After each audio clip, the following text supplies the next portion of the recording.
Disney making movies as a cash grab? Well, if the shoe fits. Cinderella is the live-action retelling of the centuries-old tale of a downtrodden commoner who, thanks to her beauty and a little bit of magic, ends up married to the prince of the land. It's the very definition and genesis of the rags to riches story, and follows the same basic plot that Disney's animated version did when it came out 65 years ago. Which makes you wonder, is there really anything new enough here to make it worth another dance around the ballroom floor? Well, surprisingly enough, yeah. There actually is. I mean, I'll admit, if the movie does have a flaw, it's in the fact that it feels like we already know this story by heart. There's so little here outside of the classical version of the tale that we can basically quote these lines, even if it's the first time we've ever seen it. And as such, there are certainly moments that feel a bit too slow because we've seen them before. Disney obviously made the choice that they didn't want a modernization and they didn't want a reimagining a la Maleficent. They wanted a full-on old-school presentation of the classic story we know and love.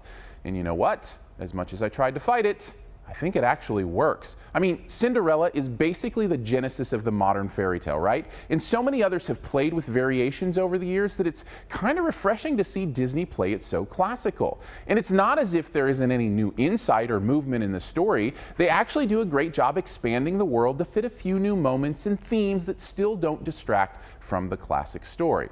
Plus, I was really impressed by how the magical part of the story played into the live action. I thought it might be distracting or take away from the authenticity of the tale, but instead, it fits perfectly and does nothing to hinder my buy-in to this world. Oh, and did I mention yet that it's also a really well-made movie?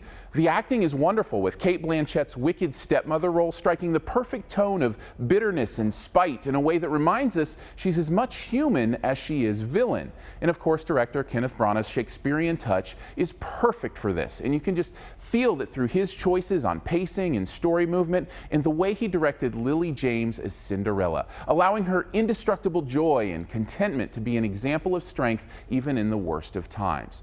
It was also fun to see Lily and Sophie McShera, who played one of the stepsisters, play a little Downton Abbey role reversal, but maybe that's just me. Overall, Cinderella is a refreshingly traditional approach to a classical story. Even if it's a tale we all know, it's told so well that it can't help but run away from the ball with anything less than an A-. Thanks for checking out this Your Movie Friend review. Stay tuned for this review's best ever challenge here in a bit. First, I want to throw some stuff up over here that you can click on. If you'd like to subscribe, which I'd very much appreciate, do that by clicking the big gray subscribe button. And if you want to see more, well, Run All Night is also out this week, so you can check that out, as well as other reviews at yourmoviefriend.com, which, by the way, you can go to by clicking the logo right up here. That's also where you can find a searchable database of other reviews, as well as the written text of these videos. And finally, this review's best ever challenge, where you name the best movie ever in a particular category, and also try to identify my choice. What is the best Cinderella story ever? Mine's probably the one that stars one of Charlie's Angels. Drop your own answer and a guess at mine in the comments, and the first person to guess mine does get a point. Thanks, and here's your 5 extra seconds to hit subscribe.